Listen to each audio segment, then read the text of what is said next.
Good morning, everybody. It is October 3rd. I'm Jane Johnston with the Bar Hill Group at Remax Most, and welcome to the Victoria Real Estate Show with Hello, everyone. Andrew Plank here with Roy LePage and the Vibe Real Estate Group. It's good to be here. and Jen Lowe, mortgage broker with DLC Modern Mortgage Group. hello. Hello, Alrighty. everyone. So, how has your week been? Go ahead, Jen. I'll take it after. It sounds busy. Definitely gotten busier. Lots of inquiries, more activity, which is great. Nice. Good. Yeah. I've been back and forth from Vancouver for some personal reasons, but we are finding it's really, really busy. Have certainly seen an uptick in our buyer activity. Listings have been a mix, but it's been definitely a busy time. We listed a townhouse, a beautiful townhouse, and got an offer right away. I think I announced it last week. So it was unconditional. The conditions come off today. It's rescission. And then I got a lot of money off for a client on a purchase of another townhome. So that has been on the market for a while. So that was good. So things are going well. Yeah. Yeehaw. Yeah, I think we're in a bit of a mixed time where there's going to be some great opportunities for buyers, and sellers who price properly are going to be sold quite well. But it's so sensitive. So It is. yeah. Yeah. Pricing is so important. Pricing is important. So we are talking the stats today, right? We've got the September stats to go through because we are only in October 3rd. Yes, super fun. Let's talk numbers. I love it. So first of all, if you like the show, please click on the like. We really actually need that in order to stream this program. Don't forget to subscribe to our program, and if you're on YouTube, follow us there and comment. If you have any questions, we love to hear what you have to say, so let us know. Alrighty, here we go. Andrew, this is from September of 2024 and October of 2024, so month to date on each. Months to date. Okay, so we've done months to date. Sorry, Okay, this is last 7 days on each. So we're doing here the last 7 days. October 3rd it is. So last 7 days before October 3rd, we had 251 new properties go live on the MLS. 143 properties from the pool of available properties went pending, and 142 properties from the pool of available properties were decreased in price. The sellers were adjusting price. 7 price increases, 2 properties came back to market, 256 transacted at land title office, 164 expired listings out of that pool of properties, and 2 were withdrawn. So from the week before, I guess I'll just take that. There were 209. Pardon me? At the beginning of September. So beginning of September, we had 296 new listings going live, a little bit more than we had in the last week. We had 101 properties go pending, certainly less than we had in the last week. We had 98 price decreases, definitely less again than we just recently had. 1 increase, 5 back on market, 288 transacted at land title, 161 expired. That's kind of a wash between the two, 9 withdrawn. So this is interesting to me because if you look at the list to sale ratio, we have less coming on and more selling. And this correlates with our kind of fall market, right? Our little bump happening here. Whoops. That's exactly what I noticed. The sold of 256 versus the new listings of 251. So that's great. Yeah. So that's good for sellers. All right. So in the month-end statistics, October 1st, 2024, for the month of September, we have 571 net unconditional sales happening in September 2024 compared to 493 in September 2023. That's interesting. So up quite a bit. Yep. And we're just up from August of 2024 at 545. New listings total for the month of September were 1,441. That's compared to 1,297 for September of last year, so up again overall. And from last month, we were at 1,043. So interesting. So again, listings coming up. Active listings total 3,361. That's up from September of 2023, 2,699. And it is just a little bit up from August, about 200 more than we were last month. So we're building up an inventory here, folks. That's a good thing.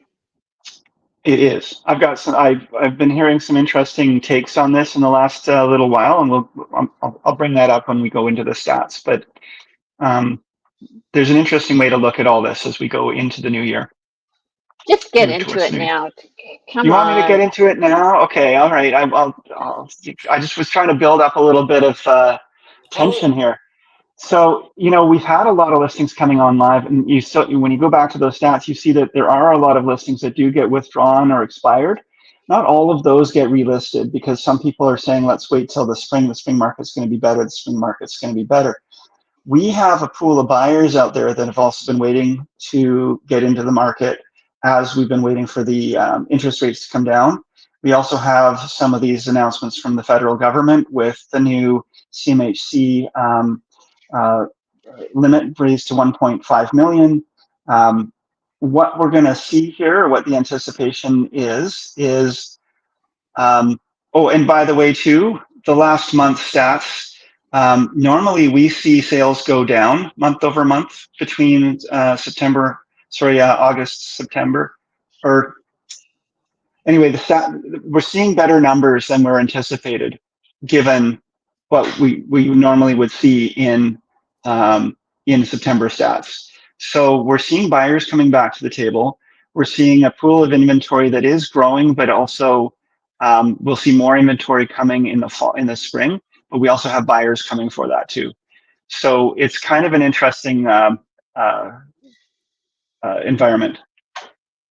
What I'm finding is I'm getting calls on listings that I expired earlier in the year. So there are people who were looking earlier who have now decided they want to get into the market.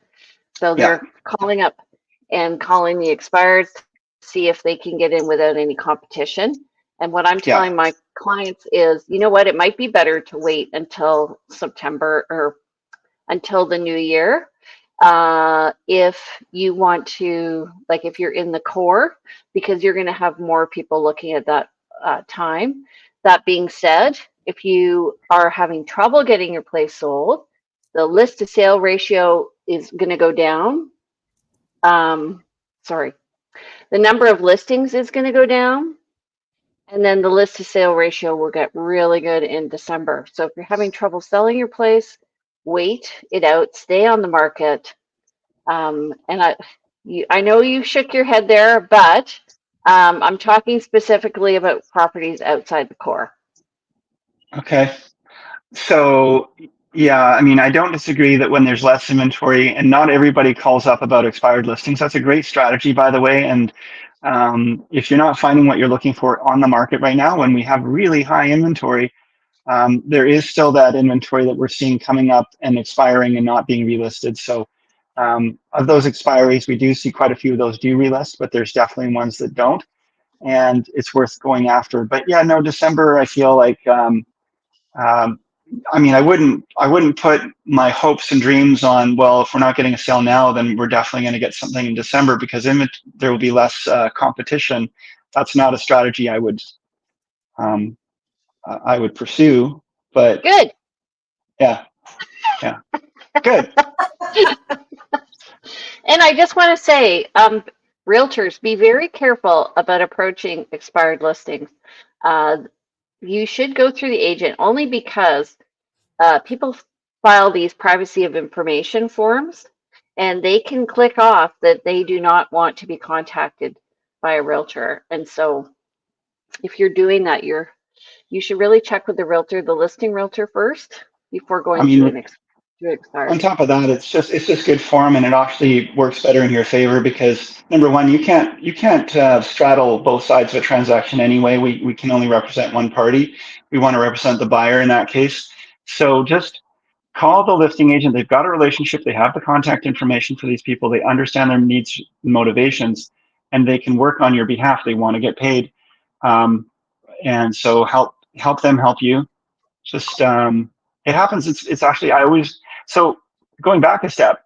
You're getting more of those calls, Jane.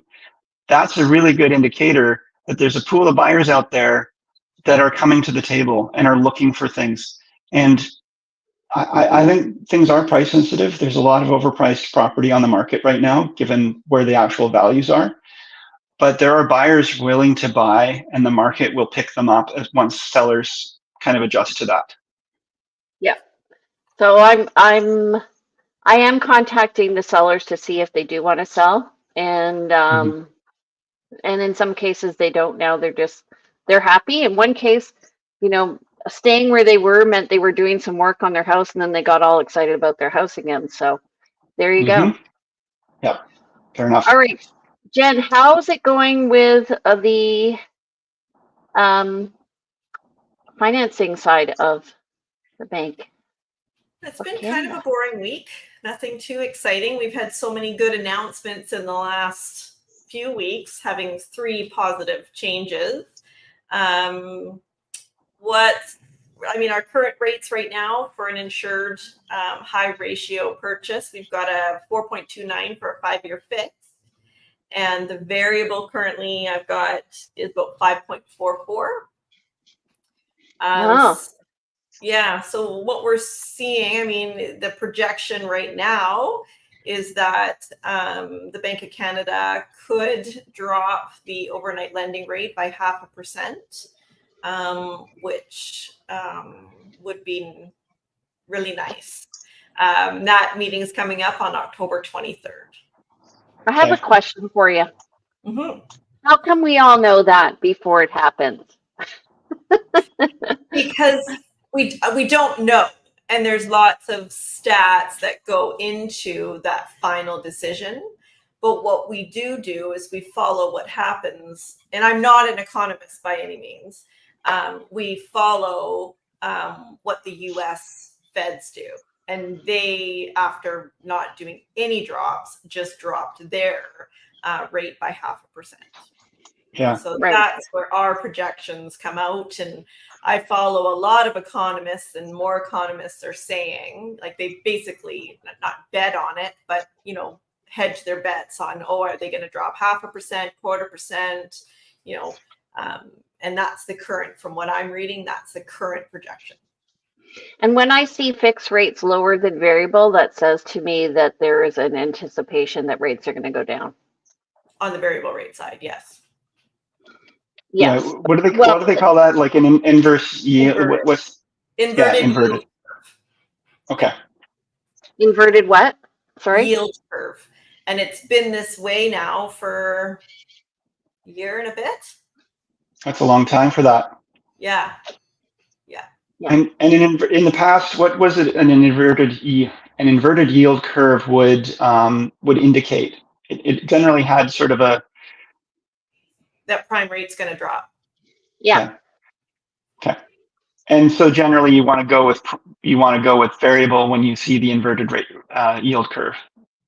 Yeah. Correct. It also depends on how. Right now there's a significant difference between that variable rate and the fixed. Mm-hmm. So on an individual basis, from a comfort level, are they okay taking that added risk, or do they want that guarantee of a fixed payment?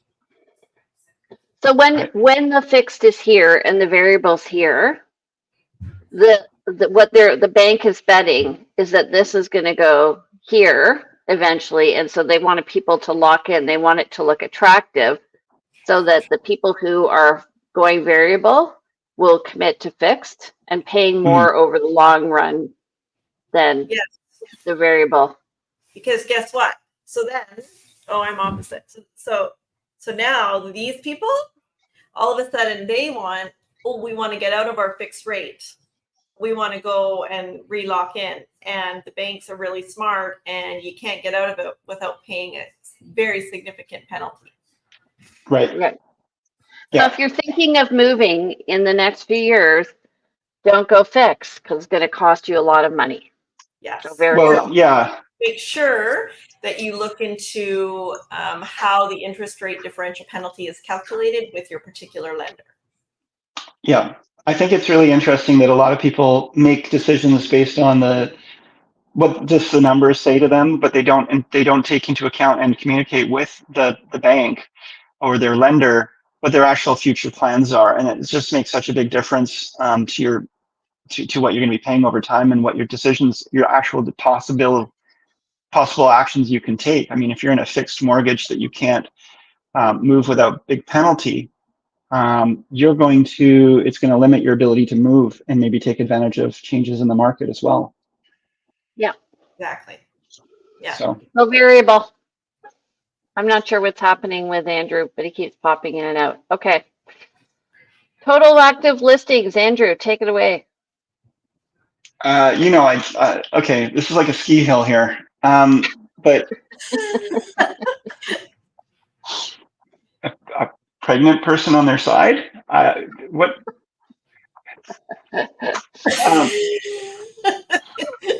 Okay, so what do you want me to say here? We've got a total active listings has actually, reached a peak back in June, July of 2024, a recent peak in the last couple of years, but then has come down a little bit. What we generally see is that these things go down to a low in December and then start to build up again in spring.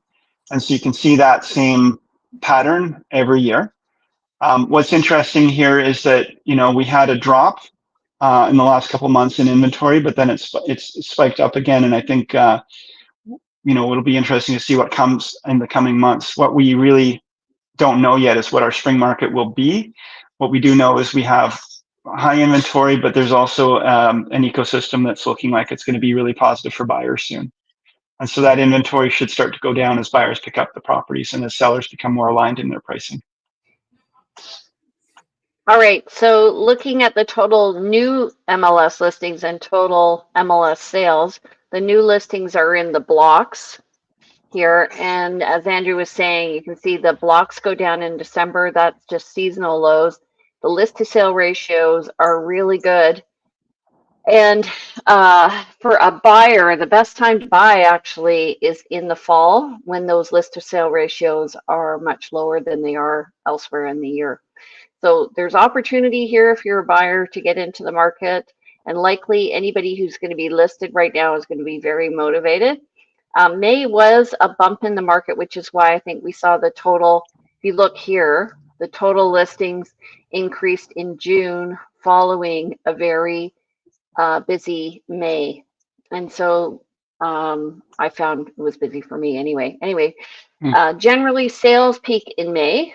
And that's just the way the market goes. We usually have a second peak in September, and I see it's happening this year. It didn't happen last year, though. So yeah, and that's the thing is, I'm feeling like we are in another active market right now. That over the last couple of years we've stopped kind of expecting. We usually talk about a boost in September, and a lot of people don't really understand that I talk to people about the annual rhythm. Spring is the best time for market, but then after that comes fall. After that, I would say, and I'd love to hear your opinion, after that I would say is summer, and then winter is the slowest time of year. yeah, I would say I remember going away in December and thinking, oh, I hope nobody wants to buy. I hope nobody wanted to buy. In fact, I put on a new listing and there was no activity. And then I came back in January and I said, because the sellers were they were looking at the list to sale ratio there. They'd just come on the market. We were in downtown Victoria and no activity, but we relisted in January and we just took off, sold right away. So you can't force the issue sometimes. Just remember that, it's like doing an open house on the long weekend. I got a call from an agent the other day.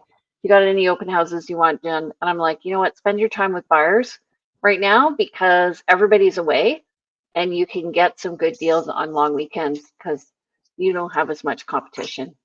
Sad, but true. Interesting. Anyway, A long weekend is the same as summer and winter. It's just people are distracted, they're doing other things, and realtors don't want to work. So you can take advantage of that. I remember helping a client buy a house during a snowstorm.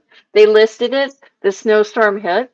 It was right at the Yeah. top of, I think near where you live. And I remember doing fishtails going up the Montrose when I get to the Yeah. house.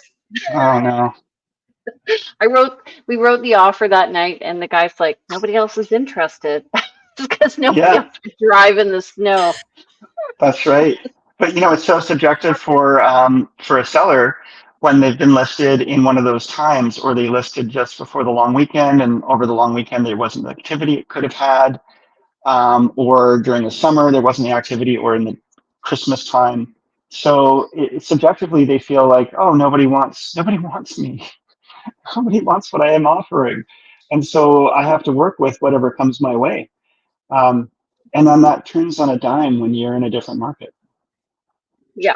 And I find that sellers can get sassy when it's a seller's market, and buyers can get Yes, sassy when it's a buyer's market.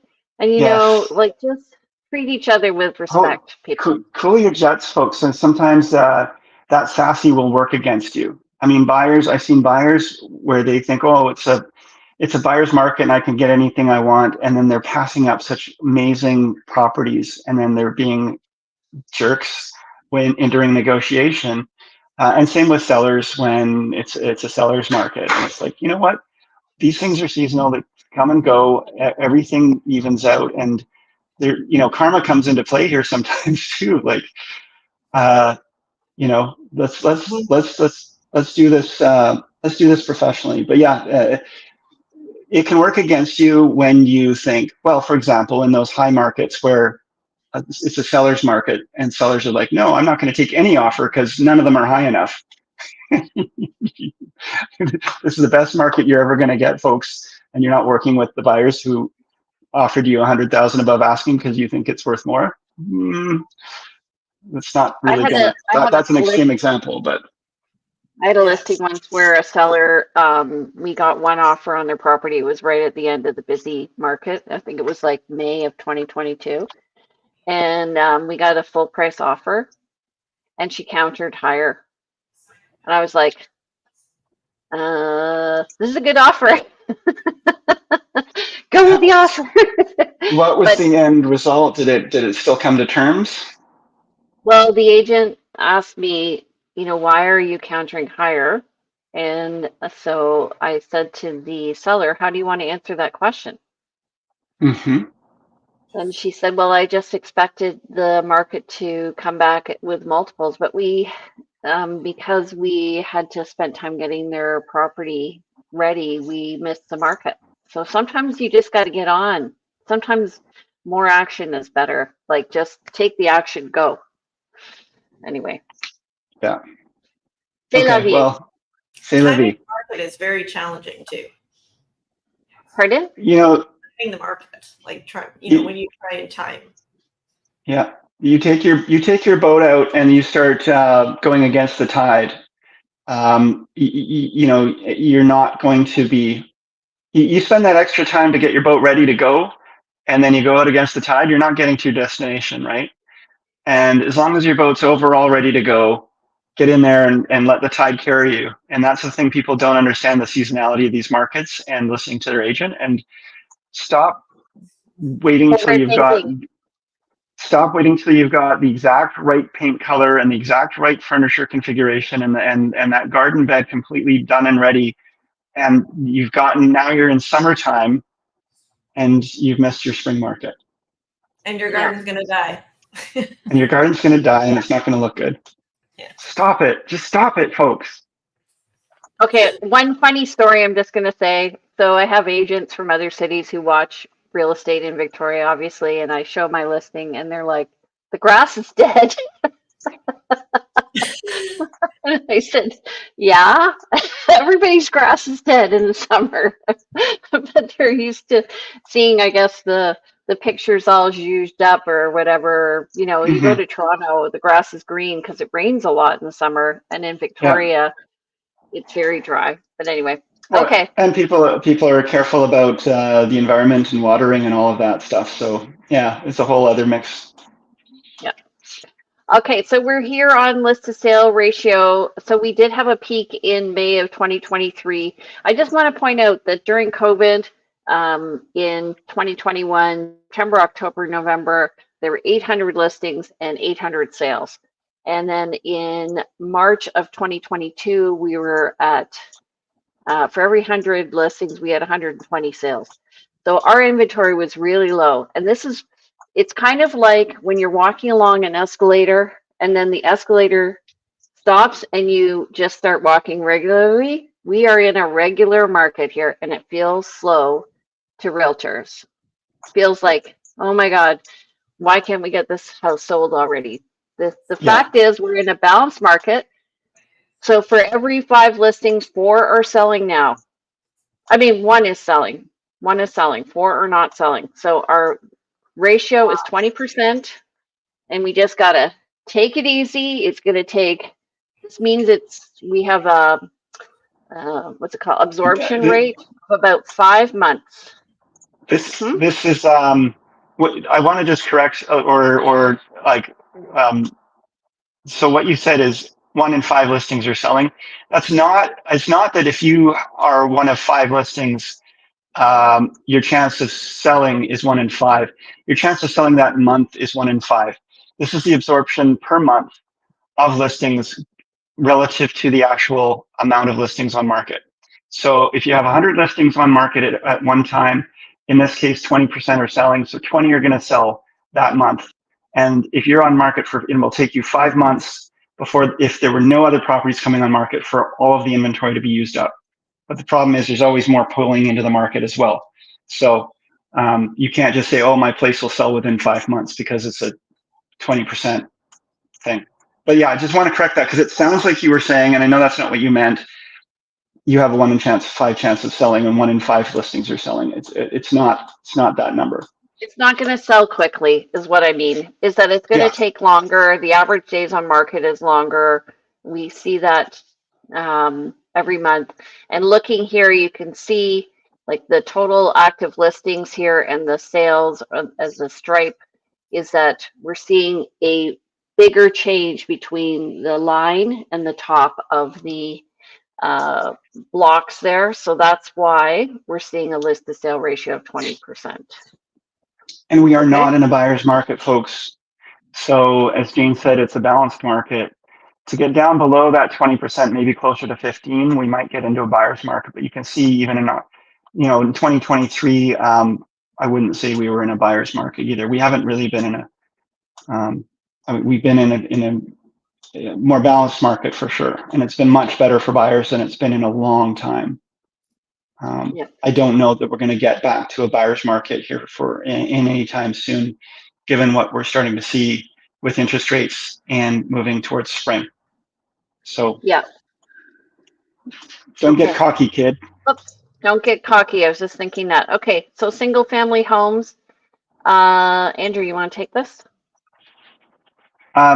Again, it's a graph with a bunch of ups and downs. we've had, but we've had the last couple months going down of single family home pricing, average pricing. So, we reached a peak in 2023 in the last couple of years. I'd say we had a higher peak back in 2022, 2021, but currently average price looks like that's around 1.2 and change. Yeah. And I think we're going to see though with these new CMHC rate changes coming, where you can go above $1 million. Jen's nodding her head. I think we're going to see this turnaround. Yeah. Because there was a cap at $1 million, and that there was like a no person's land between a million and 1.2, where people were having to price lower than $1 million in order to get the buyers, and that's that's now been removed, that artificial cap on pricing. Well, in December, it will be removed, right? Yes. Yes. So, Yeah. like, I believe the peak during COVID was around 1.4 or something like that. And what we're seeing here is we're settling around 1.2. And I Mhm. do agree with you that what'll happen is the lower end of the market will come up now that that CMHC cap is going up to 1.5. So I do think that we're going to see more houses being priced over $1 million now, Yeah. unfortunately, for buyers. I mean, they're saying they're making housing more affordable. I don't think they are. But anyway, this happened. This happened a few times as we've been in real estate, Andrew and I, in almost 20 years. And what happens is then we just see a bump in the market. Yeah. Okay, condos. I'll just do this for you. So we were at around 625 in September of 2022. And then in September 2023, we were around 650 and we're back around 600. So just like I would say, a slow Yeah. release of pressure on the condo market. A lot of this is because there have been short-term rental condos that have come back on the market. Generally, they're large one-bedrooms, and they've been bringing the average price of condos down. And there's been a glut of condos downtown. But I expect, Hmm. and I was just listening to Benjamin Tall, he was saying that overall in Canada, high-rise condos are not doing that great, which was interesting to me. I never really looked at the differentiation between the two, Hmm. but Well, expect the it's a good time to buy. strata fees in the high rises have been going up a lot because of insurance issues and concerns around piping and remediations and so forth in some of these older buildings. So so the high rises are actually, it's funny because steel and concrete high rise has been the baby of a lot of people. It was the what people were looking for in a good investment in a condo. And it's kind of turning around a little bit because people are concerned about those water leaks on the 20th floor that go down through 10 floors of condos and doing so much destruction, and everyone with their cheaper wooden, well, it does a lot of damage. But so when we look at this stat, it's pretty stable for the last number of months. It's really not been a lot of movement. And that's the thing, the condo market has been not super exciting. It's just not been a lot of movement. It's been not stale, but not active. Right. And my thought is it's a good time to get into the market because it's not active. So this is a good Yeah. time to take advantage of an opportunity if you're looking for a rental. All right, townhomes. We always talk about the range and fluctuation of pricing here because there aren't, relatively speaking, as many townhomes as there are condos and homes. But Mhm. we are seeing a relatively flat market again. So 2 years ago, we were at 800. We did some dips, but we seem to be hovering around between 825 and 850, I would say, over the past 6 Yeah. months. This is interesting if you want to look at this just from one perspective. We talk about that winter market, and the winter market, based on this graph, really looks like it affects townhouses more strongly than anything else. And we do know that, of the inventory out there, townhouses is a much smaller segment. So any shift in the number of sales and the values is just impacts this graph a lot more strongly. But overall, it's been really flat other than those dips in winter. So, I mean, if you did want to take that literally, it might mean that it might be a good time to look at townhouses in the dead of winter for a deal. Right. And so a lot of people go for townhouses because they present upfront as being less cost, but they do have usually fairly high strata fees because you're paying for your building insurance as well as your common property maintenance. And comparatively to a condo, there's going to be more maintenance for things like property and stuff like that. So, let's say you buy a house at $1 million. and a condo at 800,000 a townhouse at 800 and a condo at 500, your strata fees are going to add to your monthly debt ratio, right? So like Jen, what is the impact of those strata fees? So let's say I noticed that they're starting to increase. I just sold a townhouse recently. Strata fees were 600. So how much are people carrying? Like, is it like $300,000 if they're paying $600 a month in a strata fee? Do you know what I mean? I don't, well, from a qualifying standpoint for your mortgage, and I don't understand why, but I'm not complaining.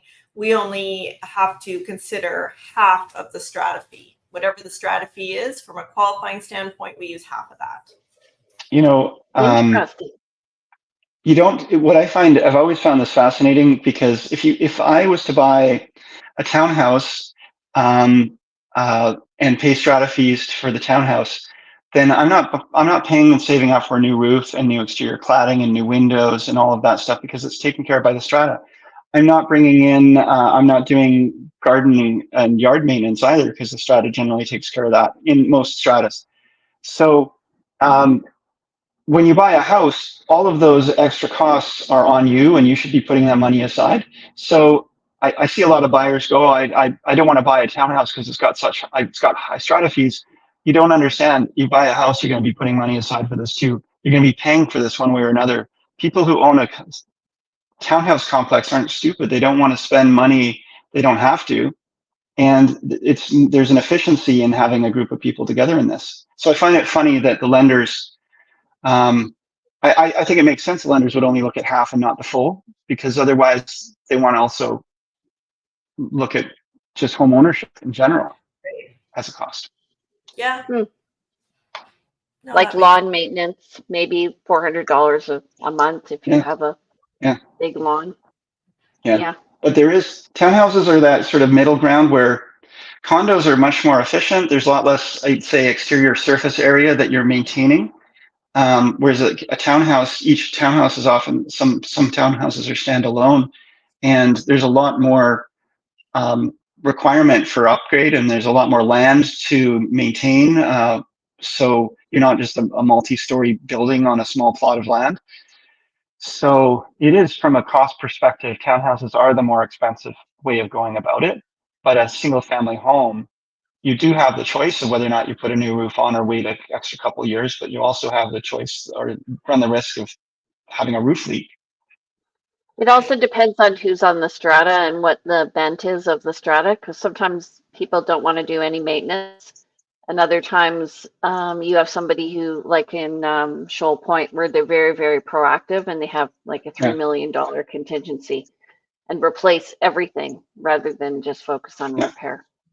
I heard an interesting take on this once, and I found it, I like to use this, is when you go through a strata building and look at the cars in the parkade, and you'll get a sense of who the people are that live there, and also how they care about that strata. I mean, you're going to read through all the documents and everything else, but if you use the car analogy a little further, a strata, maintaining a strata is like maintaining a car. You could have an old car that you're always outside washing it and making sure it's super clean and changing the oil and low drive, but you're putting or you're buying something and you're supercharging it and always putting a lot of money into it because you want to just have it super up tip top shape. Is that money well spent? Maybe, maybe not, but that's your choice. But a group of owners in a building will sometimes make those similar decisions, and some will just let it run and let the oil get old and not take care of it. I just want to say it's interesting you made that comment, because I tell clients, when you're looking at a neighborhood, you want to look at the exterior of other people's homes and specifically the roofs, and you want to see how they're maintaining their roof, because if people are spending money on the roof, which is one of the biggest capital costs, then you know that the neighborhood is a good neighborhood and they're caring for their properties. But if you see those old T-lock roofs with tons of moss and it looks like it's all curling and stuff, that tells you a lot about how your neighbors are maintaining their home, and you have to make a decision if you want, what kind of neighbor, do you care about that or not? It's up to the buyer, right? Like, but it Well, is something to observe. a lot of people want a new roof, but they can't afford it. So it's, and that's where strata, you're kind of forced into that if majority of people choose to put a new roof on. But when you do have a bunch of people living in a strata that actually are pensioners, they bought in 40 years ago into a 1980 built place, and they don't want to be putting any more money into the place. It owes them nothing and they have nothing to put into it. So it just starts to fall apart. The same with, you're making that analogy around a neighborhood, and that's true. You've got people who bought in at one point, had great, hopes and dreams for their homes, but maybe no longer have the time, energy, or money to keep it up. And it is an important thing to note. Well, for them, what I was saying, I said it yesterday actually. I'm like, these may be people who may want to sell, who may be motivated to move out of their home because they don't want to spend any more money on maintenance. And so, like, if you're looking for opportunities in the neighborhood, those are maybe people that we approach rather than the recently renovated home. Those people are going to want a top dollar. So what we're Yeah, trying to do is try and find a home off market, yeah. right? Because And they want a very the specific neighborhood. I would say to use that, driving down the neighborhood and looking at the roofs and everything else, that's an indication too that the neighborhood is gentrifying. And there might be room for people to come in and buy them up and fix them up over time, because people are probably will be moving out of that neighborhood soon. But so that doesn't bode well for your future value in the short term. But in the long term, it could mean that the neighborhood, you want to watch that and get a sense of, is this an improving neighborhood or is this a neighborhood that's going into decay? Yeah, exactly. Yeah. Okay. Do we want to do this? I know you guys don't like this. I love it, but Well, we're coming up on 45 minutes. So do okay. we want to hit high points and then, yeah. Okay. Basically, what we're seeing change from last month is we're down a little bit in all areas of the city, from 0.4 to 0.9% in terms of benchmark pricing. And we are down about 2 to 3% change over last year. Condo markets, we're about even from last month, and we're down 3 to 5% from last year. And then row townhomes, we're about even from last year and down 5% in the peninsula. So how's that for really making it That was to the point. to the point? To the point. So, okay, so I guess we'll see you guys in a week. We have anything we want to talk about upcoming listings? I can talk about a couple. Oh, no, I can't, because we have to be careful, and I don't have anything that is within the next 3 days. But I've got some generally. Can I just say generally? Help me out, guys. Where are we at? It's up to you. Yeah. I'm not No, gonna get in trouble.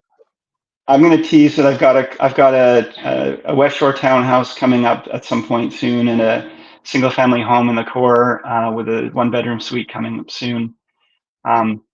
Price points I will hold on speaking about, but they're going to be reasonable, and more information hopefully in the next week or two.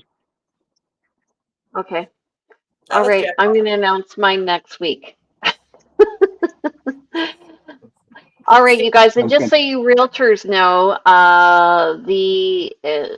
Korea is looking at everybody's pages and making sure that you are abiding by how you're advertising yourself. So if you're working with a brokerage, make sure the brokerage name is in your real estate name on all your social media, as well as if you're in a team, what your team name is. So little tip for you realtors. All right, we are on every Friday at 9:30. So please Thursday. join us. Thursday. Thank you. Thursday at And 9:30. Andrew, how do we reach you?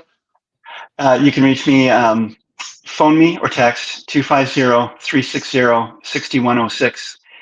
Email is info@andrewplank.com. That's my name, andrewplank.com. And The website has lots of useful information, andrewplank.com. Instagram is plankandrew. So come check it out. Shane Hey, and Jen. Jen. I am at 250-217-4925. Email is jen@jenlo.ca and website jenlo.ca. Awesome. And I'm Jane Johnston. I'm with the Briar Hill Group. My number is 250-744-0775. You can reach me at briarhillgroup@gmail.com. And please visit our website at briarhillgroup.com. Don't forget to watch these shows and more at victoriarealestateshow.com. And follow me on social media at realtyteacher_remax_Victoria or at Briar Hill Group. And under the first one, you can see me do a handstand. So exciting. Hey, folks, All and I right. just want to say thanks for tuning in. And, it's been interesting. It's come to my attention. A lot of folks aren't necessarily watching this live, but they're listening to this on podcasts and so forth. So we do have an audience out there that's, driving in their cars or going about their daily things and just listening to us in the background. So we're so honored by that. And thank you for being there. And always reach out if you have questions. And if you have ideas for topics, please let us know. Agreed. Yeah, I hear about that a lot. A lot of people watch us after the show. So enjoy and send us your questions. We'll answer them. Bye, you guys. Have a great week. Have a great week, guys.